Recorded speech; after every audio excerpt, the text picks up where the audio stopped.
እንኳን አይደለም ዱባይ ሄዶ መዝናናት ቀርቶ ብራዚል ወስጄ አላዝናናሽም። እሺ ሄሎ ወየኔ አንቺ ቆይ ከዚህ ደሃ ከካም ጋር እስከመቼ ነው የታከክሽ የምትኖሪ? ማለት ምን ማለት አለው? እኔ ባሌ ይውልሽ ቢያንስ በትንሹ በወር 2 ዱባይ ወስዶ ያስናናኛል። የምርሽና እሱን ተይው በየጊዜው ስጦታ እየገዛ ይልክልኛል።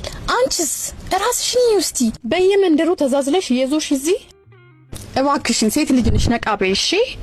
አይንሽን ግለጭ፣ ዙራሽን ቃኝት ታርጊ። እስከመቼ ነው እየታከክሽ የምትኖሪው ከዚህ ጋር? እሱኮ ሴት ልጅ ነሽ፣ እድሜ የሚባል ነገር አለ። ነገ እንዳትጸጸጂበት። ልክ ነሽ ጓደኛዬ። ነግሬሻለሁ በደንብ አስቢበት። በተነሽ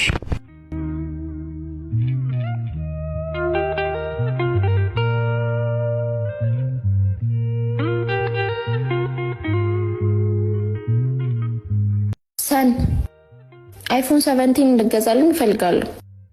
ሲቀጥል ደግሞ ዱባይ እየወሰድክ እንድታዝናናኝም እፈልጋለሁ።